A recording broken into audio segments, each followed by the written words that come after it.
Hello everyone and welcome back to my channel. I hope y'all can hear me because there's a weird sound behind.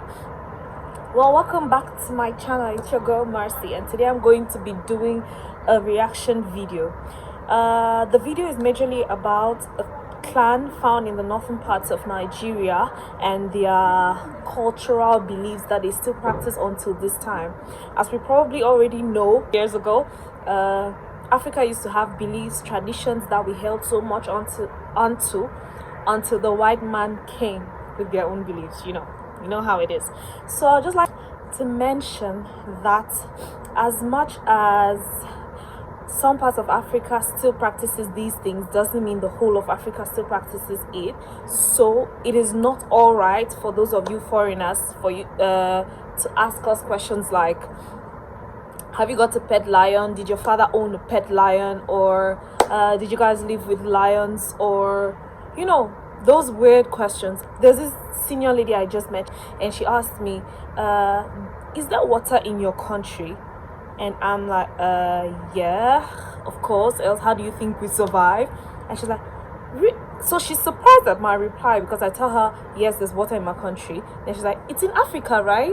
And in my mind I'm like, yes, it's in Africa. Like, what do you think? Because it's Africa, we're not supposed to have water. Like, and then I come to the realization that it's usually because of all these people who are from Europe or other of those countries. They travel back to Africa and they're always like, oh, I'm going to provide water to people who don't have water, and then they show pictures of Africa and how they've dug wells or whatever they do back in Africa to help the situation there. So people who have no idea about Africa just come up with the idea, oh, Africa has no water, has no electricity, has nothing at all. And yes, there are parts of Africa that do not have these things, but then yes, there are also parts of Africa that are very well advanced. Okay, so I just needed to put that out there.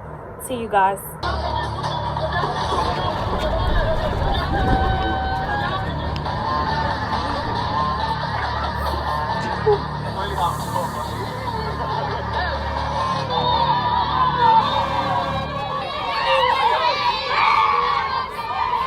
Hi, my name is TayoAina. I love traveling and discovering new places. My favorite is Africa, which I believe is the most beautiful and diverse continent in the whole world.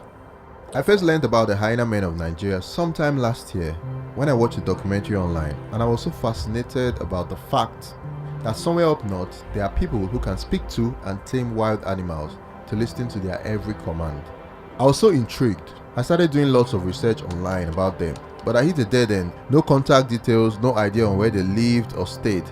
Apart from a few videos I found online, it was like they never existed. After continuous research, the only thing I had to go on was that they lived in Kano, which is the second largest city in Nigeria after Lagos. I've always wanted to visit Kano for a long time. Kano is the commercial nerve center of northern Nigeria, and I've heard so many stories about its rich heritage, vibrant culture and agriculture. In the 1820s, Kano was the greatest commercial power in West Africa. Its leather and cotton goods were widely transported northward by caravan. We faced a massive problem as we still didn't know where the Hyena men lived, and almost the whole population in Kano spoke Hausa, which we don't speak. What up? We kept asking for directions and were eventually led to a remote hidden house in a very rural part of Kano. I'm currently in a keke now in Kano, and we are headed to where we're going to meet those guys that are always with Hyena.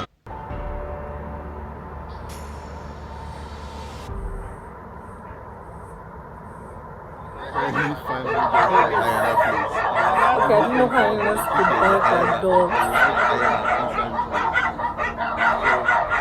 Somebody having a wild animal inside.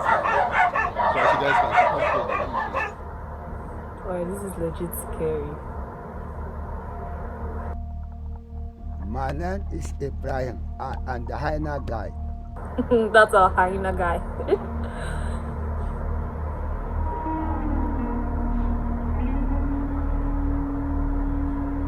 I imagine those are charms, like.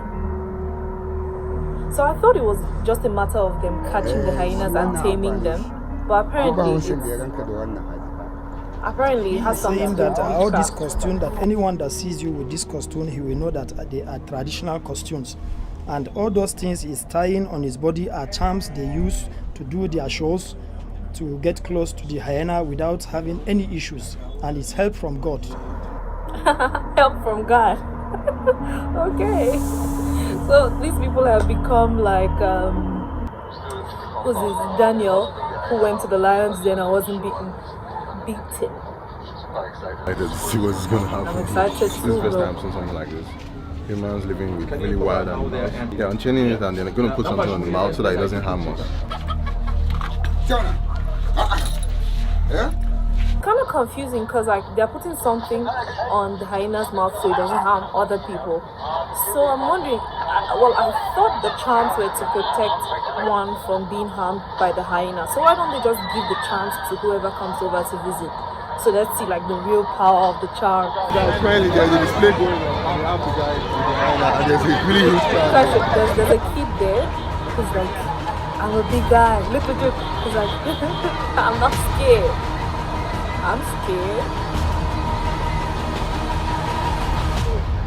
Like what if those chains rust and then it breaks off? Like, hey, that ain't gonna be funny. Guys, I was ready to go right now. Just right here.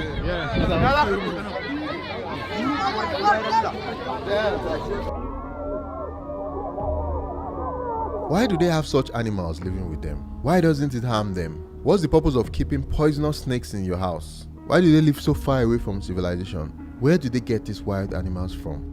These were the questions I had in my head, and it all seemed so confusing. I needed to know more. He said they grew up to meet their parents doing this business, this hyena business, and they taught them how to go to the bush and get the hyenas. That is why they cannot leave this business. They will keep on going with the business, and even their younger ones that are coming behind, they are still going to teach them how to get the hyenas and do the business as well. You guys know something I wondered while watching the video. I was like, so when they go to the forest to catch these hyenas, or whichever animals they go to the forest to catch, is it like their lives are at risk or the charms guarantee their safety? Like, do they get to lose some of their members when they go for the hunting? About this fascinating culture, and we were advised to go to another village where the biggest hyena men show was being held. They said there's an event that usually happens, so we're trying to get to that event currently, and just to see what we can do and what we can get there. The problem with this was that this village was a 2-hour drive from the city, and we had no idea where the exact location was. In our search for more information, we were led to the Kano market, which was located in the city center, to find more answers. This market was a mix of activities with commerce happening every second. Kano holds so much history too. Like way back in the 7th century, a residual hill in Kano called the Dala Hills was the site of a hunting and guarding community that engaged in ironwork. Kano City also served as the southernmost point of the famous Okay, you guys will have to forgive me because like I'm looking up, because that's where. Do you guys hear that the richest black man is from Kano City? So yeah. Amazed by the beautiful landscape Kano had to offer. I never knew such a beautiful landscape existed in the north. We could see vegetation dotting the landscape and spreading out into the horizon.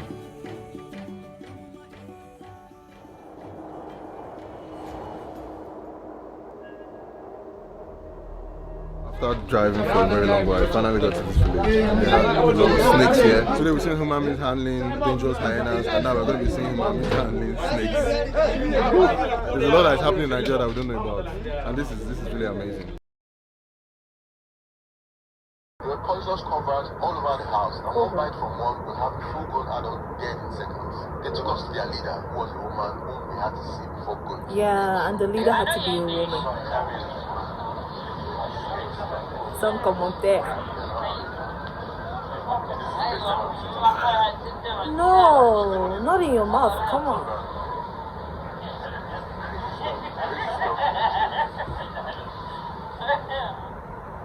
I mean, this is exciting, but the scare, like, it's exciting and scary. It's more scary than exciting.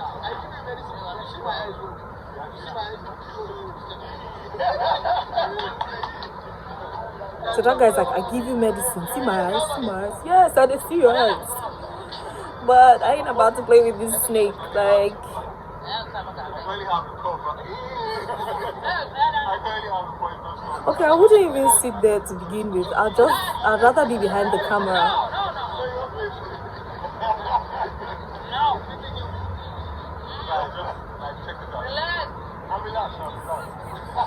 Are you relaxed? Say kiss. Please, this, chill.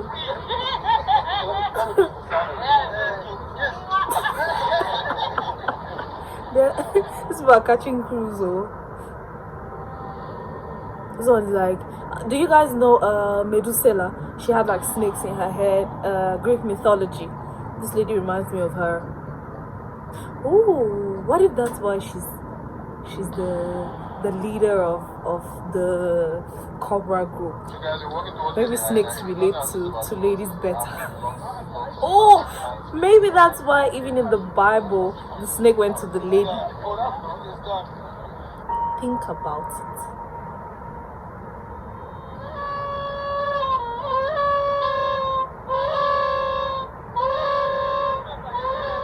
Oh, that. Hyenas have poison too. Wow. Okay, forgive me, okay? I know nothing about hyenas. Get the hyena from the bush, and sometimes the hyena is dangerous. Get it maybe in a hole or somewhere. You have to wait for like 5 days for you to get the tactics on getting the hyena because it's not easy. It's very dangerous once it's not yet caught. Of course it's But dangerous. once you get it, there are ways to manipulate the danger out of them. Same if they get it, a new hyena, they will make sure they give him what he wants. He eats meat and milk, so they will be giving him constantly till he is familiar with it. They grow up to meet their parents doing this business. That is why every child in the family is familiar with the hyena. I think there's little to no charm related to when it comes to the hyena part, because basically they go to the forest. So basically they go to the forest and monitor the hyenas for like 5 days, depending on how dangerous that particular hyena is, and then after they succeed to catch it, maybe set a trap or something, after they succeed to catch it, they start feeding it. Like a particular person maybe starts feeding it, and in order for the hyena to get used to that particular person, okay? So I think there's like no magic or no charm involved in it. It's just something about the same thing people at the zoo, people who rear animals at zoos do. The difference is these people, they probably don't have all the facilities the zoo people do. Okay, so Let me show you something. Listen. Let me show you something. did you guys see? Oh my god, let me. You see? They're showing their talent. Every family is showing their own talents, what they acquire from their parents. That is insecticide. Yeah, that's what he was drinking. This one is challenging this one. This one is challenging this one. That's what they are doing. My neck. Okay, let me show you. When you see in here, you say here. You are doing odeshi. Give me that. Are you sure? No, just. Oh my Now god. watch that part. I agree with you. Can someone some take my place? I think the shock was too surprising for that guy. He had to interchange the words. Let me show you something. You see? Jesus Christ.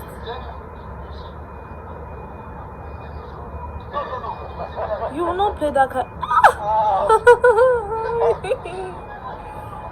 You will not play that kind of play with me, oh. Hey, Jesus, please.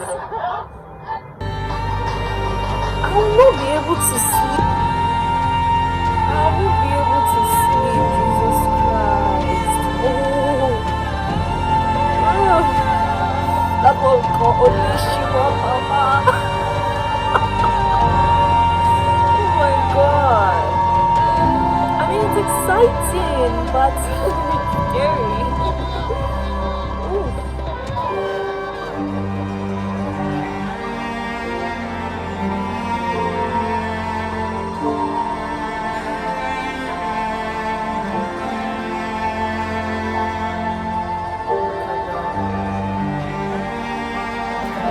Start playing with that. Hey, God. So, for me personally, I love what this guy did. To me, it's about keeping our People are saying history. such negative things about them. They are bringing hyena into the town, putting it at home, but they can't listen to that because it's their business. It's what is giving them money. It's up to 36 years doing this business. In a week, they do shows like 5 times. It depends on how they have space. If there are more time, they will do it more than 5 times in a week. They are doing those shows to sell their medicines, and more so the hyena itself. Some families will bring their children to sit on the hyena. It's a medicine for all the spiritual attacks at night. The culture of the hyena men is hereditary. The tradition dates as far back as 100 years and is still being kept alive in small remote villages like this. According to them, it's a way of life, and these shows are meant to promote the sale of special herbs thought to provide strength and protection for wild beasts and diseases. Seeing them perform was an unforgettable experience which will be ingrained in my mind for a very long time. In the past, I had heard the north was filled with violence, but I had never felt as much peace as my time in that village, experiencing a very unique and interesting yet obscure culture with some of the most welcoming people I have ever met. I know a lot of people will choose to get upset about the welfare of the animals, but this perspective usually misses the point. The deeper question here is, why do these men have to catch wild animals to make a living in a country as rich as Nigeria? This video will probably be demonetized because of the graphic images shown in it, so please hit the like button, subscribe and share this video. Let's promote the beauty of Africa and the Nigerian culture one video at a time. Thanks for watching. That's right. Let us promote the beauty of Africa. Africa is beautiful. It has beautiful cultures. It has a beautiful heritage. So that's actually why I chose to do a reaction video for this video, because I totally loved it, and I love the idea of having it kept in the Google archives. So who knows, hundreds of years after now, our children will get to see where we hailed from, our background, our history. This is us. This is Africa. We can't run away from this. We can just get better in other aspects of our lives while remembering, of course, where we came from. So y'all, if y'all enjoyed this video, please give me a like. Also check out this guy's channel for more of these kinds of videos. He's always putting out things that help us remember our history, basically. And another thing he mentioned, which I'd like to throw more light on, is he said he had been hearing about violence in the north, but until he got there, he realized that there's a lot of peace, there's a lot of harmony. So the point is, please, if you've never been to Africa, don't accommodate a certain ideology just because you heard of it or just because you saw it on TV. Get yourself to Africa, see it for yourself, experience it for yourself before you can boldly talk about it, okay? And even if you get yourself to Africa, if you get yourself to Nigeria, for instance, it's not enough for you to see what's happening in Nigeria and think it's happening in every part of Africa, okay? If you're going to talk about Africa, talk about a particular country. And yeah, so we've come to the end of today's video. I hope you enjoyed. I really had fun filming it. If you'd like to see more of this, please let me know down in the comment section. Thank you all so much for the support so far. I love y'all.